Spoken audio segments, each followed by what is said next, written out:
Hi നമസ്കാരം. മേമലക്കാരൻ ബൈജുവിൻ്റെ മറ്റൊരു വീഡിയോയിലേക്ക് സ്വാഗതം. പ്രിയമുള്ളവരെ, ഞാൻ ഇപ്പോൾ നിൽക്കുന്നത് വൈസമാലി എന്ന് പറഞ്ഞ എസ്റ്റേറ്റിലാണ് കേട്ടോ. അപ്പോൾ മുൻകാലത്തിൽ ഇപ്പോൾ എസ്റ്റേറ്റ് വേറെ അടുത്ത് ആൾക്കാർക്ക് വിട്ട് കൊടുത്തുകൊണ്ട് അപ്പോൾ ഇവിടുത്തെ വിശേഷം എന്ന് പറയുന്നത് ഇവിടെ ഉത്സവമാണ്. അപ്പോൾ ഇവിടെ നേരത്തെ ഇവിടെ താമസിച്ച ആ സ്നേഹിതരൊക്കെ ഇവിടെ പിന്നെ അവർക്ക് ഉന്നത ജോലിയൊക്കെ കിട്ടി അവർ പുറത്തോട്ടൊക്കെ പോയിരിക്കുകയാണ്. പിന്നെ ഇവിടുന്ന് കുറേ പേര് മാറി താമസിക്കുന്നു, മറ്റേ എസ്റ്റേറ്റിലൊക്കെ പോയി താമസിക്കുന്നുണ്ട്. അപ്പോൾ അവരൊക്കെ ചേർന്ന് ഒന്നുകൂടി ഇപ്പോൾ നിലവിൽ ഇവിടെ ആരും തന്നെ ഇവിടെ ഇല്ല, അവരൊക്കെ ഒന്നുകൂടി തന്നെ ഇവിടെ ഒരു ഉത്സവ ആഘോഷമാണ്. അപ്പം തമിഴ്നാട്ടിൽ നിന്നൊക്കെയാണ് അവർ വാഹനത്തിലേക്ക് വന്നിരിക്കുന്നത്. പക്ഷേ നിലവിൽ ഇവിടെ ആരും താമസമില്ല. പക്ഷേ ഇവിടെ ഷെഡൊക്കെ അടിച്ച് അവരുടെ ആഘോഷവും അവരുടെ പഴയകാല ജീവിതങ്ങൾ ഓർമ്മപ്പെടുത്തുന്നതായിട്ടുള്ള ആ ഭക്തിനിർഭരമായിട്ടുള്ള ആ കാഴ്ചയിലേക്കാണ് നിങ്ങളെ ഞാൻ ക്ഷണിക്കുന്നത്. അപ്പോൾ നമുക്ക് പോകാൻ വീഡിയോയിലേക്ക്. കാലം എത്ര മാറിയാലും കാലഘട്ടം എത്ര മാറി മറിഞ്ഞാലും നന്മയുടെ അനുഗ്രഹം തൊട്ടറിഞ്ഞ പ്രിയ സ്നേഹിതർ. ഇപ്പോൾ നമ്മുടെ വൈസമാലി എന്ന് പറയുമ്പോൾ ടൂറിസ്റ്റ് മേഖലയിൽ ഇപ്പം നിറയിൽ എത്തി നിൽക്കാൻ പോവുകയാണ്. അതിൻ്റെ മനോഹര കാഴ്ചകളൊക്കെയാണ് ഇതൊക്കെ.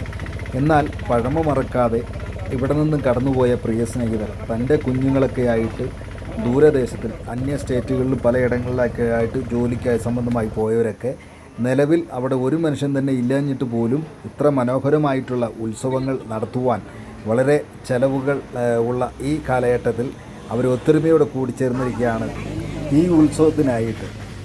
ഞാനിവിടെ യാദൃശ്യമായിട്ട് ഒരാൾക്ക് മുടിയെടുക്കാൻ വേണ്ടി വന്നതായിരുന്നു കേട്ടോ.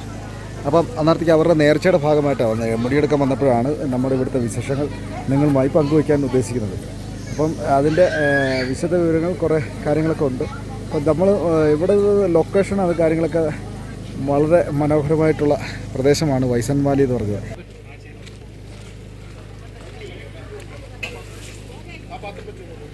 അത് അപ്പം കഴിക്കണം, അപ്പം കേട്ടോ. ഈ ഉത്സവത്തിൻ്റെ പ്രത്യേകത ഒരു 1000-800 പേർക്ക് അന്നദാനം, ഉച്ചയ്ക്കുള്ള അന്നദാനം, അതിന് വൈകുന്നേരം പിന്നെ ഒരു 3 ദിവസം ഉത്സവം തന്നു. 3 ഉത്സവവും അവിടെ തങ്ങുന്നവർക്കൊക്കെ ഉള്ള കാര്യങ്ങളൊക്കെ ആയിട്ട് അവിടെ തന്നെ എല്ലാം ചെയ്യുകയാണ്. പിന്നെ ഉത്സവത്തിൽ താളമേളം, അകമ്പടിയോടെ താലപ്പൊലി ഘോഷയാത്ര, അതുപോലെ തന്നെ പൊങ്കാല മഹോത്സവം, അങ്ങനെ ഒട്ടനവധി മനോഹരമായിട്ടുള്ള രീതിയിൽ തന്നെയാണ് ഈ ഉത്സവങ്ങളുടെ കാഴ്ചകളും അതിൻ്റെ ഭംഗിയും. അപ്പോൾ അതിൻ്റെ അനുഗ്രഹം അവിടെ വന്നുകൂടിയ ഭക്തജനങ്ങൾക്കെല്ലാം ഉണ്ട് എന്നാണ് അവർ വിശ്വസിക്കുന്നതും. അങ്ങനെ തന്നെയാണ്, ആ കാഴ്ചപ്പാട് തന്നെയാണ് ഞാൻ ഈ വീഡിയോ നിങ്ങളുമായിട്ട് പകർത്തുന്നത്. Okay, thank you. അപ്പം വീഡിയോ സ്കിപ്പ് ചെയ്യാതെ അത്യാവശ്യം നിങ്ങൾ കാണുക പൂർണ്ണമായിട്ട്. ഓക്കെ.